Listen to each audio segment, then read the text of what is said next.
안녕하세요. 병원과 환자 안전 정보를 쉽게 전해드리는 병원24시입니다. 오늘은 퇴원할 때 꼭 확인해야 할 것에 대해 말씀드리겠습니다. 많은 분들이 퇴원이라고 하면 병원비 계산하고 약 받고 집에 가는 날이라고 생각합니다. 하지만 퇴원은 단순히 병원을 나가는 날이 아닙니다. 병원에서 받던 치료가 집으로 이어지는 중요한 전환점입니다. 입원 중에는 의사와 간호사가 곁에서 상태를 확인해 주지만 집으로 돌아가면 환자와 보호자가 직접 몸 상태를 살펴야 합니다. 그래서 퇴원할 때 무엇을 알고 가느냐가 매우 중요합니다. 많은 분들이 퇴원할 때 보험 서류나 진단서만 챙기지만 실제로 더 중요한 것들이 있습니다. 먼저 퇴원약을 받을 때 약 이름만 보지 말고 이 약을 왜 먹는지 꼭 확인해야 합니다. 퇴원약에는 입원 전부터 먹던 약도 있고 입원 중 새로 추가된 약도 있고 기존 약이 중단된 경우도 있습니다. 그래서 약 봉투만 받아서 집에 가는 것으로 끝내면 안 됩니다. 이 약이 새로 추가된 약인지 예전 약과 같이 먹어도 되는지, 언제까지 먹어야 하는지 먹다가 중단해야 하는 약이 있는지, 부작용이 생기면 어떻게 해야 하는지 물어봐야 합니다. 특히 혈압약, 당뇨약, 항응고제, 진통제, 항생제는 꼭 확인해야 합니다. 약은 치료이기도 하지만 잘못 먹으면 위험이 될 수도 있습니다. 퇴원 후 약을 잘못 복용해서 어지럼증, 저혈당, 출혈, 위장장애 같은 문제가 생길 수 있습니다. 그리고 입원 전 집에서 먹던 약을 다시 먹어도 되는지도 반드시 확인해야 합니다. 많은 보호자들이 이 부분을 놓칩니다. 입원 전부터 드시던 약이 있다고 해서 퇴원 후 그대로 다시 먹으면 안 되는 경우가 있습니다. 입원 중 검사나 수술 때문에 중단했던 약이 있을 수 있고 퇴원약에 같은 성분의 약이 포함되어 있을 수도 있습니다. 혈압약이 중복되면 혈압이 너무 떨어져 어지럽거나 넘어질 수 있습니다. 당뇨약이 중복되면 저혈당이 올 수 있습니다. 진통제나 소염제가 겹치면 위장출혈이나 신장 부담이 커질 수 있습니다. 그래서 퇴원 전에는 집에 있던 약도 계속 먹어야 하는지, 퇴원약과 겹치는 약은 없는지, 기존 약 중 중단해야 할 약은 무엇인지 꼭 확인해야 합니다. 가능하다면 집에서 먹던 약 봉투나 처방전을 의료진에게 보여주고 정리해달라고 요청하는 것이 좋습니다. 다음으로 중요한 것은 외래 예약일만 확인하는 것이 아니라 어떤 증상이 생기면 바로 병원에 와야 하는지를 확인하는 것입니다. 퇴원할 때 대부분 다음 외래 날짜만 듣고 집에 갑니다. 하지만 집에 돌아간 뒤 갑자기 상태가 나빠질 수 있습니다. 그때 가장 중요한 것은 어떤 증상이 위험 신호인지 알고 있는 것입니다. 열이 몇 도 이상이면 병원에 와야 하는지, 통증이 어느 정도 심하면 응급실로 와야 하는지, 수술 부위가 어떻게 변하면 위험한지, 호흡곤란, 어지럼증, 출혈, 의식 변화가 생기면 어떻게 해야 하는지 확인해야 합니다. 퇴원 후에는 괜찮겠지 하고 넘기다가 상태가 악화되는 경우가 있습니다. 반대로 작은 증상에도 불안해서 응급실을 반복해서 찾는 경우도 있습니다. 그래서 퇴원 설명을 들을 때는 집에서 어떤 상황이 위험한지 꼭 알고 가야 합니다. 또 하나 놓치기 쉬운 것이 아직 나오지 않은 검사 결과가 있는지 확인하는 것입니다. 퇴원했다고 모든 검사 결과가 다 나온 것은 아닙니다. 조직검사, 배양검사, 일부 정밀검사는 결과가 며칠 뒤에 나올 수 있습니다. 그래서 퇴원 전에 아직 결과가 나오지 않은 검사가 있는지, 결과는 언제 확인하는지, 이상 결과가 나오면 병원에서 연락을 주는지, 아니면 외래에서 직접 확인해야 하는지 물어봐야 합니다. 이 부분을 놓치면 중요한 결과를 늦게 확인할 수 있습니다. 특히 암 검사, 감염 관련 검사, 조직 검사, 배양 검사는 반드시 확인해야 합니다. 수술이나 시술을 받고 퇴원하는 경우에는 상처 관리 방법을 말로만 듣지 말고 직접 보여달라고 하는 것이 좋습니다. 많은 분들이 깨끗하게 관리하세요 라는 말만 듣고 퇴원합니다. 하지만 집에 가면 막상 헷갈립니다. 소독은 매일 해야 하는지, 샤워는 언제부터 가능한지, 거즈는 언제 갈아야 하는지, 진물이 조금 나와도 괜찮은지, 피가 비치면 어떻게 해야 하는지, 실밥 제거는 언제 하는지 정확히 알아야 합니다. 가능하다면 퇴원 전에 상처를 어떻게 봐야 하는지 직접 보여달라고 하세요. 정상적인 상처와 위험한 상처의 차이를 알려달라고 하세요. 샤워 가능한 날짜나 실밥 제거 날짜는 메모해 두는 것이 좋습니다. 식사도 중요합니다. 퇴원할 때 잘 드세요 라는 말만 듣고 오면 부족합니다. 퇴원 후 식사는 회복에 큰 영향을 줍니다.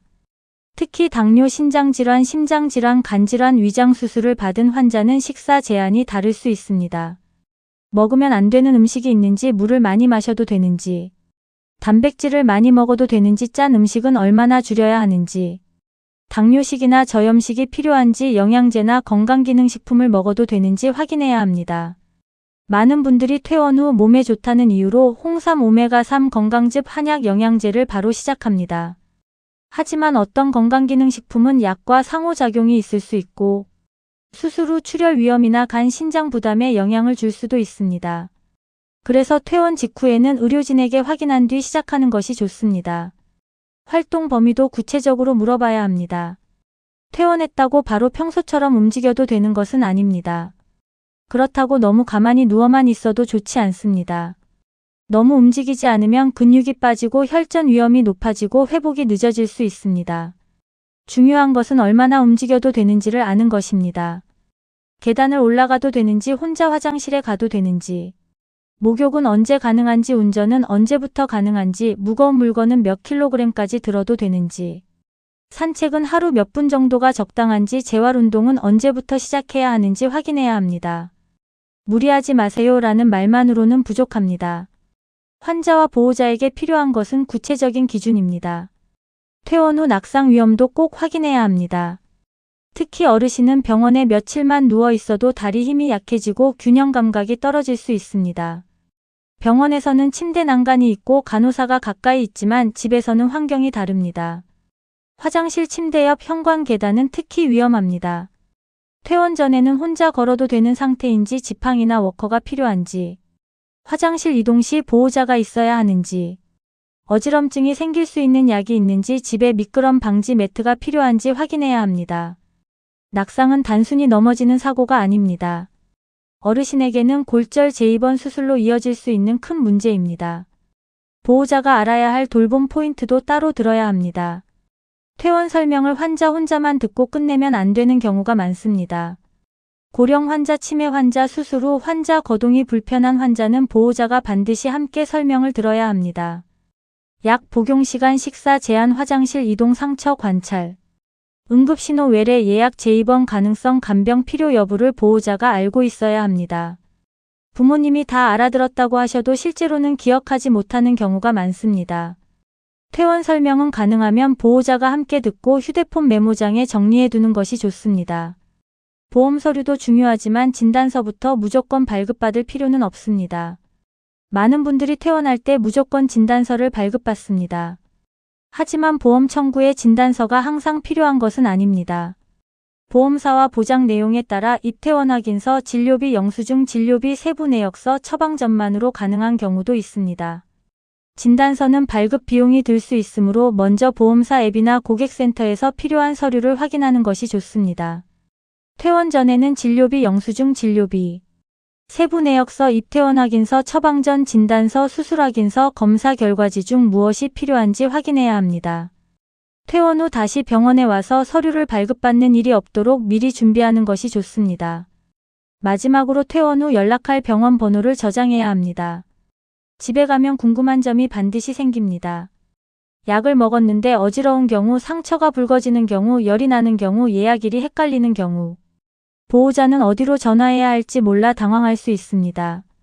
퇴원 전에 병동으로 연락하면 되는지, 외래로 연락해야 하는지, 야간에는 어디로 전화해야 하는지, 응급 상황이면 바로 응급실로 가야 하는지 확인해야 합니다. 퇴원 안내문에 적힌 번호는 사진으로 찍어두고 보호자 휴대폰에도 저장해 두는 것이 좋습니다. 오늘 내용을 정리하겠습니다. 퇴원은 치료가 끝났다는 뜻이 아닙니다. 병원에서 하던 치료가 집에서 이어지는 시작점입니다.